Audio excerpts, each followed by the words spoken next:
어느 날 갑자기 하루아침에 남과 북이 갈라졌고 같은 마을이 두 동강이 나서 북쪽이고 남쪽이 됐고 같은 교회가 반쪽이 나서 북쪽에 사는 사람, 남쪽에 사는 사람이 됐단 말이에요. 근데 이념 대립을 하니까 서로 죽였단 말이에요. 이 해방된 한국, 이 반도를 위해서 할 수 있는 일이 무엇인가? 2만 8천 동네에 가서 우물을 파자.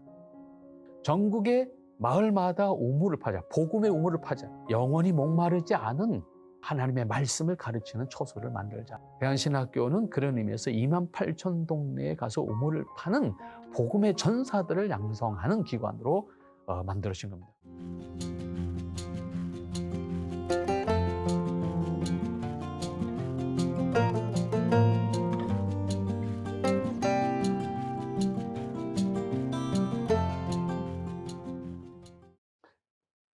안녕하십니까. 이렇게 영상으로 여러분들을 대하게 돼서 반갑기도 하고 서먹하기도 하고 아쉽기도 하고 이번 기회에 여러분들하고 다시 만날 수 있는 기회가 있어서 기쁘고 감사합니다. 여러분들 선배들하고는 자주 만났는데 여러분들하고 만날 수 있는 기회는 이번이 처음인 것 같습니다. 이번 기회를 통해서 제가 여러분들하고 나누고 싶은 것은 저에게 주어진 주제가 안양대 신대원의 정체성을 중심으로 해서 대신교단과의 관계 뭐 이런 것들을 함께 나누어 주었으면 좋겠다라고 하는 말씀을 들었습니다. 그러한 전제를 가지고 여러분들하고 이 시간 짧지만 안양대학의 역사와 더불어서 대신교단의 역사 속에서 우리가 어떠한 모습으로 한국교회를 섬겨가야 될 것인가 라고 하는 그러한 방향에서 한번 이야기를 나누고 싶습니다. 우선 안양대 신대원의 그 출발점이라고 할 수 있는 것은 우리 한국 기독교 역사 속에서 뿌리가 깊습니다. 안양대 신대원의 전신인 구 대한신학교, 구 대한신학교가 설립되는 과정 속에서는 이제 김치선 목사님이라고 하는 분이 계셨고, 또 그분 이전에 그분을 양육한 분이 계신데, 그분이 영재형 선교사라고 하는 분입니다. 영재형 선교사와 김치선 목사님의 만남은 1920년대에 만나게 됐고, 또 그분과의 만남 속에서 김치선 목사님이 한국교회의 지도자로 사실은 성장할 수 있는, 양육을 받을 수 있는 기회를 가지게 됩니다. 그래서 함흥에서 부터 출발한 이 김치선 목사님의 어린 시절은 결국 서울에 있었던 연희전문학교, 지금 연세대학교 전신이 되겠습니다만은 연희전문학교 영문학과에 입학시키는 것으로부터 시작이 되어서 구체적으로 김치선 목사님이 한국교회의 지도자로 서게 되는 과정이 됩니다. 이 과정 속에서 김치선 목사님은 연희전문학교를 졸업하신 다음에 1927년에 평양신학교를 입학하셨지만 계속해서 공부하지 못하시고 한 학기 정도 수학을 하신 다음에 일본으로 건너가시게 됩니다. 그것은 역시 영재형 선교사님의 영향입니다. 영재형 선교사님이 한국에서 계속적인 사역을 할 수 없는 그런 상황이 만들어지면서 그렇지만 나는 한국 사람을 당시에 조선 사람을 전도의 대상으로 삼겠다라고 하는 뜻을 가지고 일본으로 가게 됩니다. 그래서 영재형 선교사님이 일본에 있는 우리 동포 사회에 복음을 전하기 위해서 가시는 길에 결국 김치선 목사님을 같이 가자고 하는 요청과 더불어서 김치선 목사님은 평안신학교를 그만두고 일본으로 건너가시게 됩니다. 일본에 도착하는 시점은 영재형 선교사가 일본에 도착하는 시점과 거의 같은 시기, 그러니까 1927년도 가을이 되겠습니다. 일본에 도착한 김치선 목사님이 일본의 당시에 고베 중앙신학교라고 하는 신학교에서 공부를 하시게 됩니다. 그 역시 영재형 선교사님의 주선에 의해서 고베 중앙신학교에서 공부를 하시게 되고 공부를 하시면서 사실은 김치선 목사님의 사역은 아주 참 독특합니다. 사실 신학생 신분으로 공부하고 있었지만 당시에 우리 제1동포들 사회 속에서 제1동포들이 살아가는 상황이라는 것은 식민지 시대였으니까 얼마나 더 힘들었겠습니까? 그런 상황 속에 우리 제1동포들의 어려운 환경을 보면서 이 영재형 선교사님은 김치선 목사님으로 하여금 동포들을 돌보는 역할을 감당하게 하시죠. 그래서 이 김치선 목사님의 사역은 이미 신학생 시절부터 일본 각지를 다니면서 참 명확한 신분이 없었어요. 그러니까 어떻게 보면 임시 목사도 뭐 목사 신분이 전에는 순회 전도사, 순회 전도자 뭐 이런 명칭을 가지고 각 지역을 돌아다니면서 복음을 전했고, 혹은 신학생 신분이면서도 부흥회를 인도하시기 위해서 전국을 돌아다니면서 부흥회를 인도하시고, 그리고 공동체가 만들어진 곳에서는 공동체를 모아서 교회를 설립하는 역할을 감당해 주시고, 이런 역할을 감당하면서 신학 공부를 마치게 되죠. 그리고 신학 공부를 마치고 나서 목사 안수를 받게 되면서 일본에서의 사역이 계속되는 것이 아니라 영재영 선교사님은 김수선 목사님을 더 키우게 되죠. 그래서 미국으로 유학을 보내게 됩니다. 그래서 웨스트민스터 신학교가 설립이 된 직후에 한국 사람으로서는 웨스트민스터 제1호 학생입니다. 제1호 학생으로서 유학을 가셔서 그 웨스트민스터 신학교에서 THM 과정을 하시게 되고, 그 다음에 그것을 마친 다음에 달라스 신학교에 가셔서 이제 THD 신학 박사 학위를 구약을 전공하셔서 마치게 됩니다. 그러나 김치선 목사님의 사역은 거기서 멈추는 것이 아니라 사실은 미국에서 공부하는 동안에도 시간만 되면 방학이 되든 뭐가 되면 일본에 들어오셔서 동포 사회들을 돌보는 일을 계속해서 하셨고, 그래서 어떻게 보면 공부에 집중하셨다기보다는 일본의 동포 사회를 돌보는 일에 더 집중하셨다, 이렇게 볼 수 있습니다. 그 모든 영향은 영재영 선교사님의 역할에 의해서 그런 영향이 미치게 되고, 그런 과정을 통해서 1937년 모든 과정을 마치시고 전적으로 그때부터는 이제 일본에서 한국 순회를 하시면서 역시 전과 같이 그런 사역을 하시기도 했고, 그 다음에 1940년대 초기에는 이제 목회를 정상적인 목회를 하시게 되죠. 해방 직전에 그 교회에서 목회에 어려움이 여러 가지로 생기면서 마지막에 목회를 하셨던 것은 메구로 교회라고 하는 교회인데, 그 교회에서 목회를 하시다가 1944년에 한국으로 들어오시게 되면서, 한국에 들어오시자마자 남대문 장로교회 담임 목사님을 하시면서 해방을 맞이시게 되죠.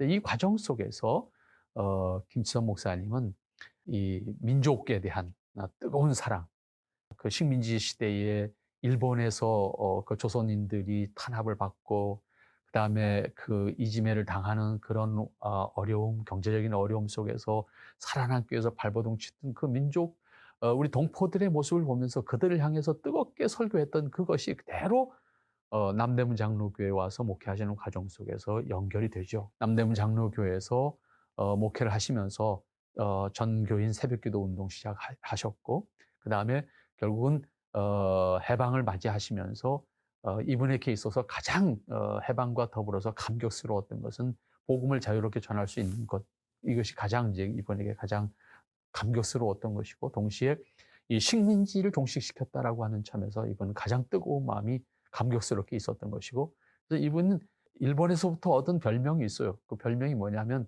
눈물의 예레미야.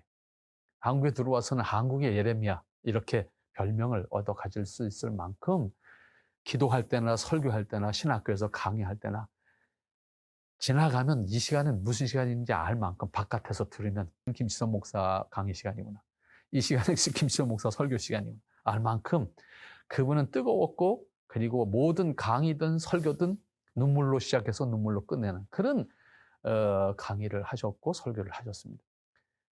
그러한 뜨거운 마음으로 해방을 맞으셨을 때 해방과 더불어서 이분은 우리 한국을 위해서, 다시 말하면 이 해방된 한국, 이 반도를 위해서 할 수 있는 일이 무엇인가라고 해서 바로 선언하신 것이 뭐냐면 300만 부흥운동이라는 거예요. 이게 한국 교회사에서 없다고 지금. 이게 저의 개인적으로 제 사명이라고 생각하고, 한국 교회사에 300만 부흥운동을 다시 자리매김을 해야 된다라고 하는 것이 제 개인적인 생각입니다만은, 나름 노력을 하고 있습니다만은, 아는 분들은 알고 계시지만 전체적인 한국 교회사에서 그렇게 크게 조망을 받지 못하고 있는 것은 아쉽다, 이렇게 생각을 합니다. 300만 부흥운동을 해방과 더불어서 1945년 8월 달에 시작하신다고요, 이거를. 그렇게 해서 300만 부흥운동이라고 하는 것을 전개시키시면서 이민족이 살 길은 복음 전도를 통해서 구원받는 것, 그것을 통해서 이 나라가 정신적으로도 승리하는 것, 그리고 경제적으로도 축복을 받는 것, 뭐 이런 것을 통해서 진정한 사회를 이 나라를 복지국가로 만들어 가야 되겠다라고 하는 것이 이번에 아주 큰 생각이었거든요. 이렇게 해서 300만 부흥 운동을 전개하시는데 이것이 사실은 한국 교회사에서 아주 큰 위치예요. 해방과 더불어서 바로 이어지는 이 300만 부흥 운동이라고 하는 것은 한국 교회사에서 민족 복음화 운동이라고 하는 큰 획을 긋는 그런 운동으로서 전개가 된 사건이거든요, 이 사건이. 그런데 아쉽게도 이 사건이 역사 속에 묻히게 되는 것은 사실은 1959년도 한국 장로교회 3차 분열 이후에 김치현 목사님의 위치가 주류 흐름 속에, 주류 교단 속에 들어갔으면 이분의 역사가 살아났을 텐데 사실은 이 주류 교단에 속하지 아니하고 독자적인 노선을 가시면서 결국은 이분의 위치가 한국 교회사에서 이제 사라지게 되는 이것이 가장 아쉬운 부분이고 또 그것과 더불어서 사실은 안양대학의 또 대신 교단의 출발점이라고 하는 것이 있다라고 하는 것도 우리가 생각해 볼 수가 있는 부분입니다. 어쨌든 이 300만 부흥 운동이라고 하는 것에 의해서 사실은 만들어지는 것이 뭐냐면요. 지금 안양대학이에요. 그러니까 300만 부흥 운동에 다양한 방법이 있었어요. 그러니까 300만 부흥 운동을 전개하기 위한 방법을 제시했는데 그 방법 가운데 여러 가지가 있었어요. 그 여러 가지가 있었는데 그 중에 하나가 뭐냐면 결국 300만 부흥 운동을 전개하고 완성하기 위해서는 일꾼이 필요하다. 이거였던 거예요. 근데 그 당시에 남북한을 다 통틀어서 전도를 해야 되겠는데 이것이 안 되니 우선 남한만이라도 하자. 이렇게 해서 전개한 것 가운데 300만 부흥 운동의 구체적인 실천 운동 가운데 하나가 뭐였냐면 2만 8천 동네에 가서 우물을 파자. 그럼 이 당시에 2만 8천 동네라고 하는 것은 남북한의 그 자연 마을이 약 2만 8천 동네라고 계산이 된 것 같습니다. 정확하게는 우리가 알 수 없는 것은 아니지만 그래서 2만 8천 동네에 우물을 파는 이때 우물이라고 하는 것은 결국 교회를 개척하는 거죠. 그래서 각 마을에 교회를 세우는 작업을 하는. 그래서 대한신학교 최초의 학생지가 학생들이 만든 문집이라고 표현할까요? 그러니까 지금으로 말하면 학생회가 만든 회보죠. 그 첫 번째 그 회보가 사실은 우물이라고 하는 이름으로 만들어졌어요. 그래서 전국의 마을마다 우물을 파자, 복음의 우물을 파자. 이것은 결국 거기에 교회를 세워서 영원히 목마르지 않은 하나님의 말씀을 가르치는 처소를 만들자라고 하는 것이었던 것이거든요. 근데 그렇게 하기 위해서는 결국 2만 8천 동네에 가서 우물을 팔 수 있는 일꾼을 양성해야 되는데 그 일꾼을 양성하기 위한 기관으로서 대한신학교를 자신이 목회하는 남대문 장로교회 안에서 시작을 하게 된 겁니다. 이렇게 해서 대한신학교가 출발하게 된 것이고 대한신학교는 그런 의미에서 2만 8천 동네에 가서 우물을 파는 복음의 전사들을 양성하는 기관으로 만들어진 겁니다. 그렇게 해서 이 300만 부흥 운동의 한 실천을 위한 방편으로서 일꾼 양성이라고 하는 방법을 택한 것이 대한신학교가 만들어진 것이고 그런데 당시의 시대적 상황이라는 것이 해방 이후에 우리 먹고 살 수 있는 것이 없는 시대예요. 38선이라고 하는 선이 결국 우리가 원하는 선이 아니지만 결국 남북을 가로막는 장벽이 됐고 이때 적어도 1945년서부터 1950년 6.25가 일어나기 전까지 이 5년 동안은 이 38선이 가로막히긴 했지만 오갈 수 있었어요. 물론 점점 이제 6.25가 다가오는 이 시점까지 다가왔을 때는 이 오가는 것이 점점 어려워졌지만 초기에는 왔다 갔다 할 수 있는 그런 상황이었거든요. 그래서 많은 사람들이 사실은 6.25 전에 월남을 했어요. 근데 이때 월남한 사람들 가운데 많은 사람들이 누구였냐면 바로 북한에 있던 그리스도인들이었다고요. 북한의 기독교 신자들이 북한의 공산주의 체제를 경험하면서 여기서는 신앙의 자유를 누릴 수 없구나라고 하는 그러한 것을 경험하면서 결국 남쪽으로 내려오게 되거든요. 그래서 당시에 서울에 새로운 교회들이 만들어지기 시작하는데 그 새로운 교회들이라는 것이 뭐냐면 북한에서 내려온 기독교 신자들에 의한 교회들이거든요. 그것이 사실은 서울 장안의 유명한 장로교회들이에요, 대부분.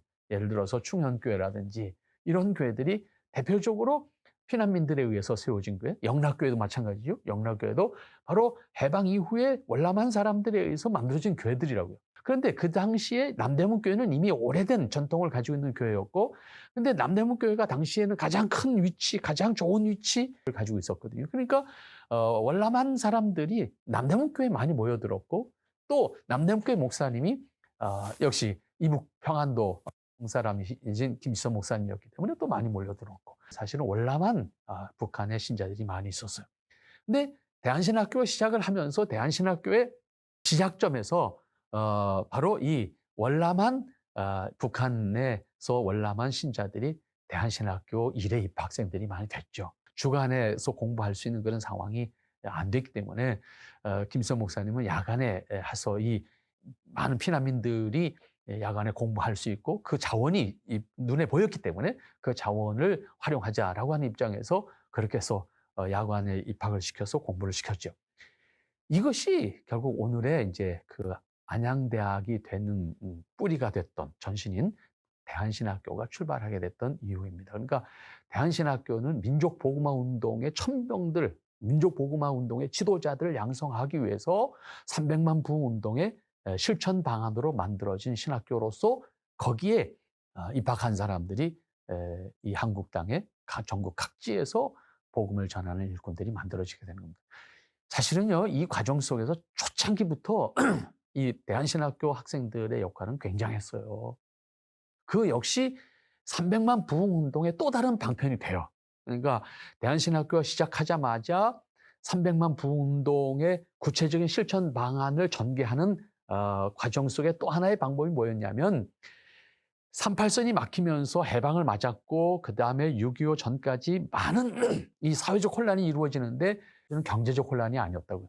해방과 더불어서 남한을 관리하는 유엔과 미국, 그다음에 북한을 관리하는 소련을 중심으로 하는 공산주의 사회가 정착을 하기 위해서 서로 소위 동서냉전의 현장이 되면서 우리가 원치 않는 사실 이념 대립을 시작하게 됐다고요. 이 과정 속에 남한 안에서는 굉장한 혼란이 이루어지기 시작한 거예요. 왜냐하면 이상을 추구하는 지식층들과 현실을 추구하는 일반인들의 사이에서 많은 갈등이 생겼거든요. 이 과정 속에서 사실은 우리가 요즘에 우리가 말하는 많은 이제 양민 학살을 동반하는 이 사회 안에 혼란이 일어나게 되죠. 그래서 이때 김치선 목사님이 300만 부운동을 전개하는 과정 속에서 이래 갖고 통일을 기대할 수 없지 않느냐. 이래 갖고 우리가 민족 복음만 이룰 수 없지 않느냐라고 하는 측면에서 이건 또 다른 생각하지 못했던 또 극복해야 되는 문제였단 말이에요. 그래서 결국은 이때에 김치선 목사님이 300만 부운동의 또 다른 방편으로서 바로 이 이념 대립을 하고 갈등하고 있는 지역에 복음을 전하러 가는 일꾼들을 파송을 하게 되죠. 이때 전도 대원들의 명칭을 뭐라고 말했냐면 좀 섬찟한 지금 생각하면 섬찟한 것인데 전도 특공대였어요. 이때 단어가 나온 것이 전도 특공대라는 단어라고. 전도 특공대를 보내 특공대인 거예요. 왜? 이념 갈등을 하고 있는 대립 지역에 가서 공산주의자들에게 복음을 전해서 그들로 하여금 복음을 통한 진정한 이상사회를 생각하게 하고 그걸 받아들이게 하자는 것이었으니까 정말 특공대지요. 그래서 이때 전도 특공대로 가는 사람이 누구였겠어요?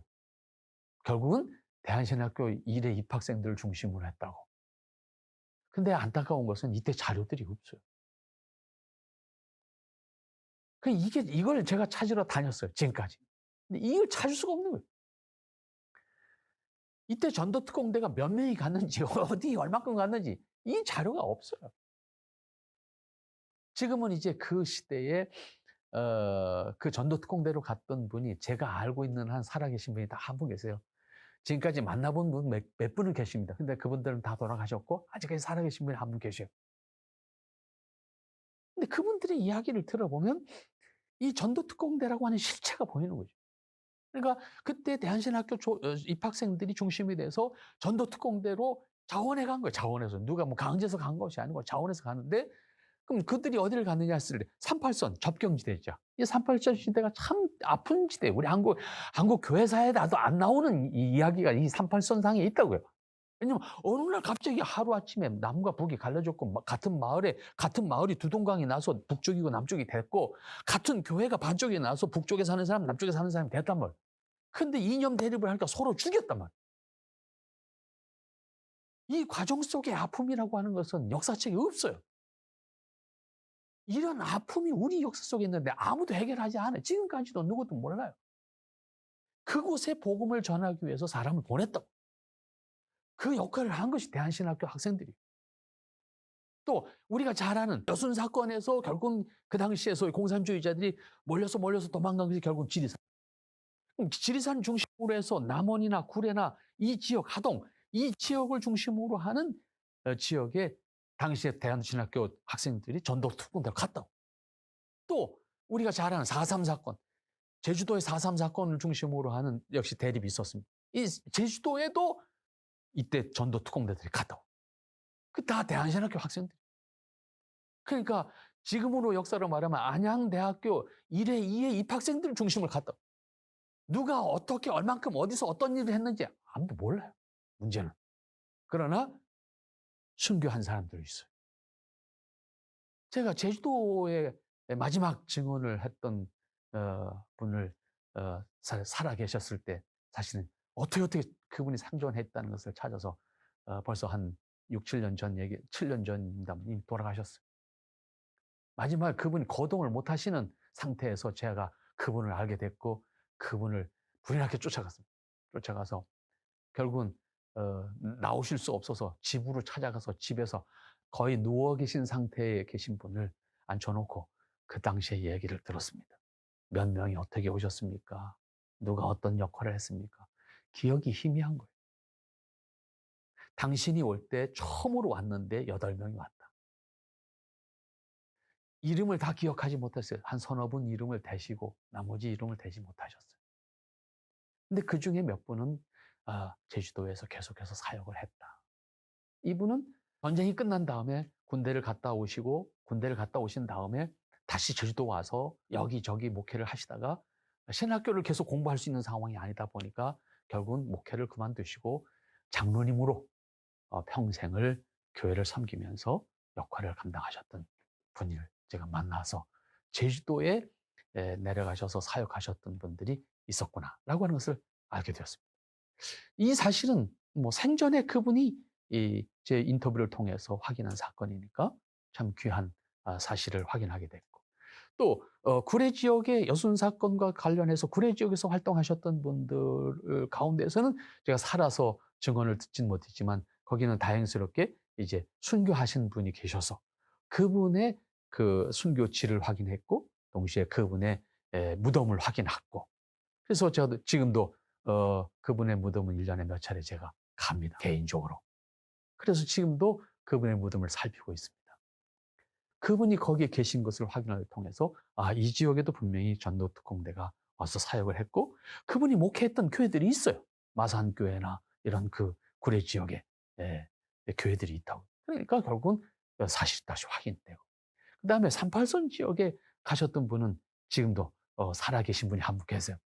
그러니까 결국은 이 전도특공대가 우리 안양대학의 1회, 2회 입학생들 가운데서 전도특공대로서 활동을 하셨던 분이 계시다라고 하는 건 분명한 사실인 것을 확인할 수 있어요.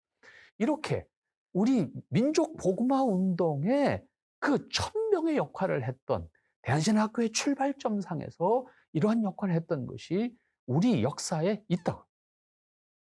그리고 이 사실은 바로 우리 안양대 신대원이 그 역사를 실제적으로는 잇고 있는 거예요.